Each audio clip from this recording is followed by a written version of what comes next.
નજર કરીને સમાચાર પર ભારતીય શેર બજારમાં તેજી જોવા મળી છે। સેન્સેક્સમાં 1000 થી વધુ પોઈન્ટનો ઉછાળો નોંધાયો છે તો મિડ કેપમાં પણ 600 થી વધુ પોઈન્ટનો ઉછાળો નોંધાયો છે। નિફ્ટી બેંક નિફ્ટીમાં પણ તેજીનો માહોલ છે। અમેરિકાના ટેરિફ પર હોલ્ડના નિર્ણયથી ભારતીય શેર બજારમાં ઉછાળો જોવા મળ્યો।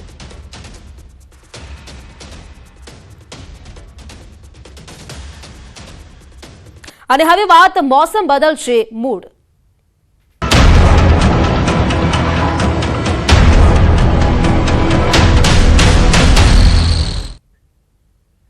તો આજથી ગરમીમાંથી મળશે આંશિક રાહત। ગરમીને લઈને હવામાન વિભાગે આગાહી કરી છે। વેસ્ટર્ન ડિસ્ટર્બન્સના કારણે તાપમાન ઘટશે। 2 થી 3 ડિગ્રી તાપમાનમાં ઘટાડો થશે। અમદાવાદમાં 43.3 ડિગ્રી સાથે સૌથી ગરમ શહેર અમદાવાદ રહ્યું, ત્યારે ગાંધીનગરમાં 43.2 ડિગ્રી, રાજકોટમાં 43 ડિગ્રી તાપમાન નોંધાયું તો અમરેલીમાં 42.8 ડિગ્રી તાપમાન નોંધાયું છે। કંડલામાં 42.6 ડિગ્રી। 2 से 4 डिग्री की गिरावट अगले 3 दिनों में रहेगी। उसके बाद फिर उत्तरोत्तर वृद्धि होगी 2 से 3 डिग्री की मैक्सिमम टेम्परेचर्स में। जो कोस्टल के लिए हमने दिया है तो कोस्टल में डे 1 के लिए हॉट ह्यूमिड वेदर की एक्सपेक्टेड है, both Gujarat coast, north Gujarat और साउथ गुजरात। और जो पवन की दिशाएं हैं वो पश्चिमी से उत्तर पश्चिमी चल रही हैं। इसकी वजह से टेम्परेचर्स में 2 से 4 डिग्री का गिरावट की उम्मीद है। कारण क्या है? कारण एक तो वेस्टर्न डिस्टर्बेंस क्रॉस हो रहा है, उसके बाद पवन की दिशाएं थोड़ी सी चेंज हो रही हैं, जो कि वेस्टर्ली हो रही हैं। पहले नॉर्थ वेस्टर्ली चल रही थी, नॉर्थ वेस्टर्ली से नॉर्थर्ली, अब वो वेस्टर्ली से नॉर्थ वेस्टर्ली विंड्स की उम्मीद है। તો આ તરફ કાળઝાળ ગરમી વચ્ચે વરસાદની આગાહી કરવામાં આવી છે। હવામાન નિષ્ણાંત અંબાલાલ પટેલે આગાહી કરી છે ગરમીથી રાહતની સાથે રાજ્યમાં પલટો આવશે। 14 એપ્રિલ સુધી વાતાવરણમાં પલટો આવશે તો 14 એપ્રિલ સુધી આંધી વંટોળનું પ્રમાણ વધી શકે છે। ગરમી ઘટતા આંધી વંટોળનો પ્રકોપ શરૂ થશે। કેટલાક ભાગમાં આંચકાનો પવન 40 કિલોમીટરે જઈ શકે। હવામાનમાં મોટો પલટો આવવાની શક્યતા રહે છે, જેમાં પવન ગાજવીજ અને આંધી સાથે બનાસકાંઠાના ભાગોમાં, ઉત્તર ગુજરાતના કેટલાક ભાગો અને પાલનપુરના ઉપરાંત પંચમહાલના ભાગો, દાહોદના ભાગો, લીમખેડાના ભાગો, વડોદરાના ભાગો, આણંદના ભાગો, રાજકોટના ભાગો, સુરેન્દ્રનગરના ભાગો, હળવદના ભાગો, મોરબીના ભાગો, કચ્છના કેટલાક ભાગો અને સૌરાષ્ટ્રના કેટલાક ભાગોમાં ગાજવીજ અને આંધી સાથે ક્યાંક હળવા છાંટાછૂટી કે વરસાદ થઈ શકે છે। તો સૌરાષ્ટ્ર, કચ્છ અને ઉત્તર ગુજરાતમાં વરસાદની આગાહી કરવામાં આવી છે। રાજકોટ, સુરેન્દ્રનગર, હળવદમાં પણ વરસાદ થઈ શકે। આ તરફ બનાસકાંઠા, પંચમહાલ, દાહોદમાં સામાન્ય વરસાદ પડી શકે છે।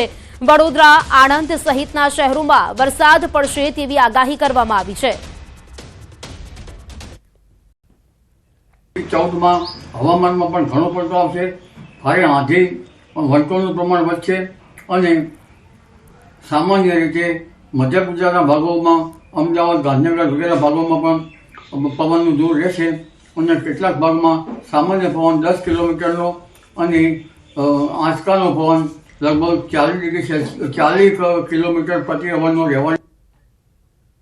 વાત કરીને સમાચારોની, પાલિતાણા તળાજા હાઈવે પર અકસ્માતની ઘટના સામે આવી છે। ટ્રક પાછળ બાઇક ઘૂસી જતા 2 લોકોના મોત થયા છે, જ્યારે અન્ય 2ને ઇજાગ્રસ્તને ગંભીર રીતે તેમને હોસ્પિટલમાં ખસેડવામાં આવ્યા છે। હાલ તે ભાવનગર સિવિલ હોસ્પિટલમાં સારવાર લઈ રહ્યા છે। મૃતક યુવાન પાલિતાણાના થોરાળી ગામનો રહેવાસી છે।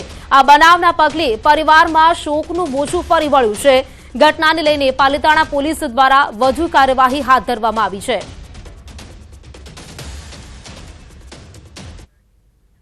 તો નવસારીના જલાલપુર તાલુકાના વેસમા ગામે ટ્રક પલટી પરથાણે ઓવરબ્રિજ નજીક અકસ્માતની ઘટના બની। મુંબઈથી અમદાવાદ તરફ જઈ રહ્યું હતું આ કન્ટેનર ચાલકે અચાનક સ્ટીયરિંગ પરથી કાબુ ગુમાવતા ટ્રક પલટી ગઈ। નેશનલ હાઈવે પર અકસ્માત થતા ટ્રાફિક જામના દ્રશ્યો સર્જાયા હતા। પોલીસે ઘટના સ્થળે પહોંચીને ટ્રાફિક હળવું કરાવ્યો। અકસ્માતમાં કન્ટેનર ચાલક અને ક્લીનરનો આબાદ બચાવ થયો છે। સદનસીબે મોટી દુર્ઘટના ટળી।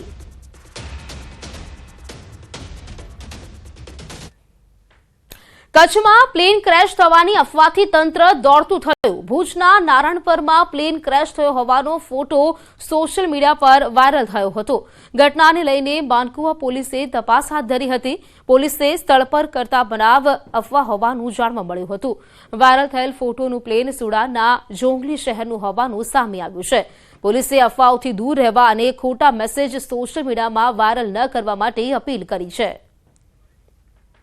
ટેકનિકલ સોર્સિસ મારફતે તપાસ કરતા એવી હકીકત જાણવા મળેલ કે આ જે ફોટો છે એ ફેબ્રુઆરી માસ 2022નો છે અને જોંગલે કરીને સુદાનનું કોઈ પ્લેસ છે. જે જગ્યાએ આ જે ઘટના છે એ બનેલ હોવાનું જણાઈ આવેલ છે.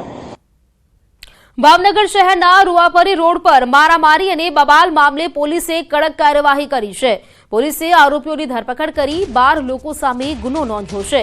2 દિવસ પહેલા 2 પરિવાર વચ્ચે માથાકૂટ થઈ હતી, જે ઘટનામાં 2 વ્યક્તિઓને ઈજા પહોંચતા હોસ્પિટલ ખસેડવામાં આવ્યા હતા, જેમાં એકનું ગઈકાલે મોત નીપજ્યું હતું.